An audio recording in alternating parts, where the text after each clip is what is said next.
Hello dear students. कल हम बात कर रहे थे ग्राफ्स की। हमने देखा कौन से क्वाड्रेंट में कौन से ट्रिग्नोमेट्रिक फंक्शंस पॉजिटिव होते हैं। और कल हमने एक मैथमेटिकल इक्वेशन देखी स्ट्रेट लाइन के ग्राफ की, जो थी हमारी y बराबर है mx प्लस सी। इंडिविजुअल जो इनके मीनिंग्स थे सिंबल्स के, वो आपको बता रखे हैं कल। आज हम अगला अपना ग्राफ देखेंगे और वो है पैराबोला। ठीक है ना, पैराबोला ग्राफ। देखिए ग्राफ को यहाँ से पहचानिए। ये जो शेप है, ये मेरा मान लीजिए एक्स एक्सिस है कोई, इधर मेरा कोई मान लीजिए वाई एक्सिस है कोई भी। ठीक है ना।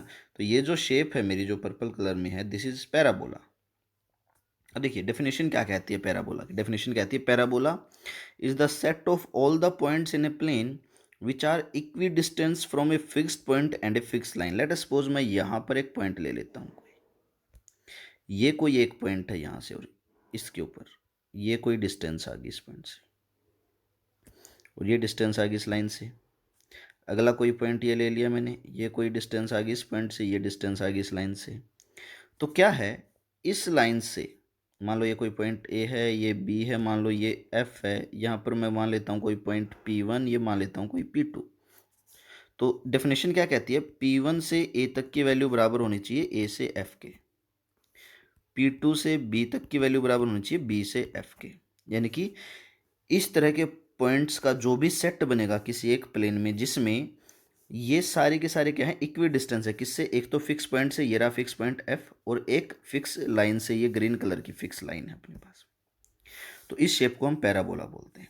अब ज़्यादा डेफिनेशन की कॉम्प्लिकेसी में नहीं फंसते हैं, आप देखते हैं कि अपने फिजिक्स में इसका क्या काम है। देखिए मैं ज़रा एटमोलॉजिकली बात कर लेता हूँ पैराबोला में।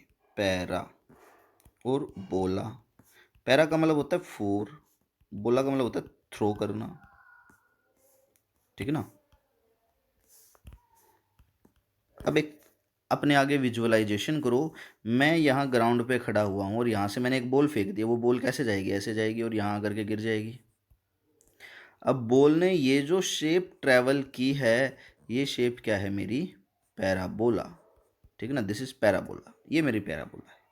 ठीक है, तो समझ गए। जब कभी भी आप ग्राउंड पे खड़े होकर के बॉल को फेंकेंगे इस तरह से दो डायमेंशन में, तो ये जो शेप बनेगी आपकी, ये पैराबोला बनेगी। ठीक है, तो पैरा का मतलब फोर, बोला मीन थ्रो करना, फेंकना। तो ये पैराबोला। अब देखिए हम पैराबोला की मैथमेटिकल इक्वेशन की बात करेंगे। उससे पहले कुछ एक चीज़ें देखो। ये जो स्ट्रेट लाइन है, फिक्स लाइन है, इसको हम बोलते हैं डायरेक्ट्रिक्स। ये जो एफ है, इसको हम बोलते हैं फोकस।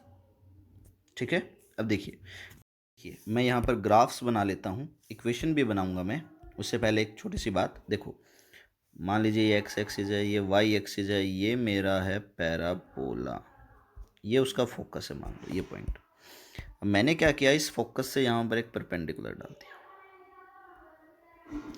ये परपेंडिकुलर आपका कहलाता है लेटस रेक्टम। ठीक है, और जो इसकी लेंथ होती है वो होती है 4a के बराबर। ठीक है ना।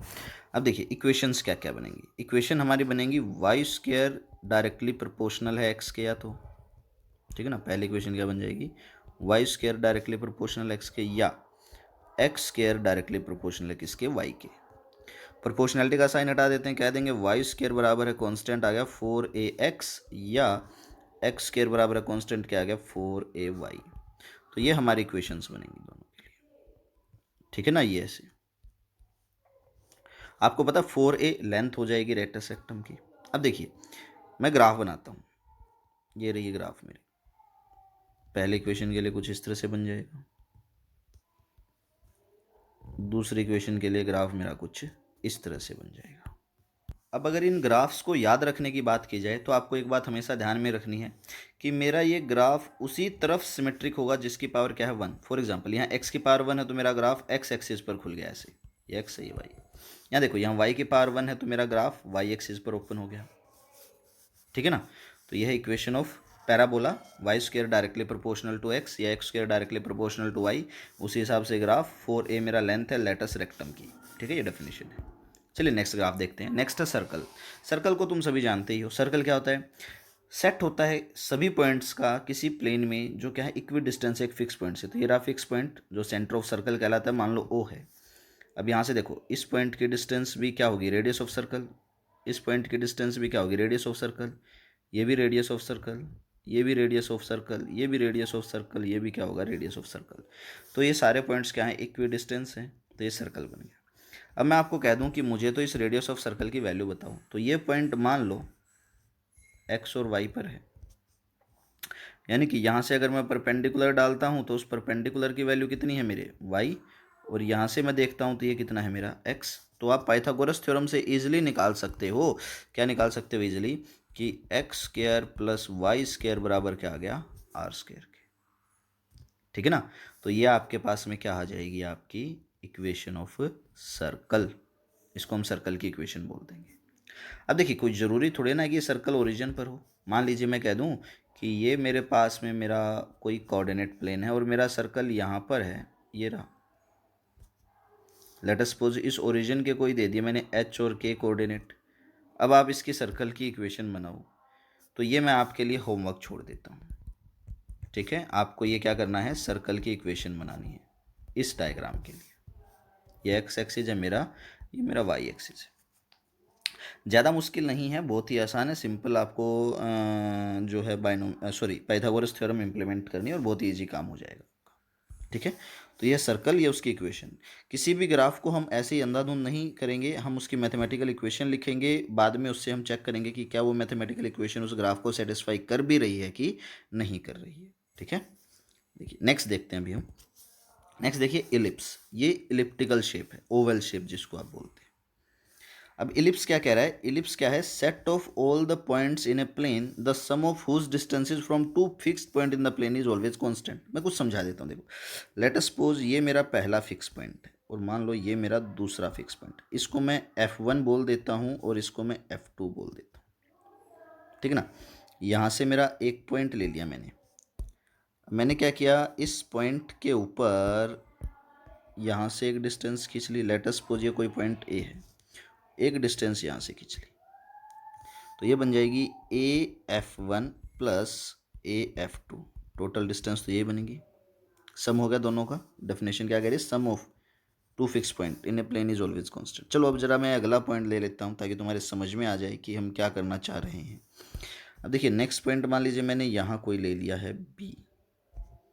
अब यहाँ से एक डिस्टेंस चलेगी और यहाँ से भी एक डिस्टेंस चलेगी, तो क्या हो जाएगी ये BF1 प्लस BF2। अब डेफिनेशन क्या कह रही है कि इस प्लेन पे चाहे कहीं पर भी कोई भी पॉइंट क्यों ना हो, उनकी जो डिस्टेंसेज है दो पॉइंटों से वो हमेशा कह रहे हैं कांस्टेंट, यानी कि AF1 प्लस AF2 बराबर किसके होगा, BF1 प्लस BF2 के। और ये जो फिक्स पॉइंट हैं आपके, जिनको मैं F1 और F2 बोल रहा हूँ, इन F1 और F2 को हम बोलते हैं फोकाई या फोकस ऑफ एलिप्स। ठीक है, अब देखिए ये एक हॉरिजॉन्टल लाइन है, इसकी लेंथ बड़ी है, तो इसको हम बोलते हैं एलिप्स का मेजर एक्सिस। ये एक वर्टिकल लाइन है, लेंथ छोटी है, ये आपका एलिप्स का कहलाता है माइनर एक्सिस। ठीक है ना। ठीक है, अब देखिए इक्वेशन क्या बनेगी एलिप्स की। एलिप्स की इक्वेशन बन जाएगी आपके पास में X square by A square plus Y square by B square is equals to 1। ये इक्वेशन होगी एलिप्स की। ठीक है,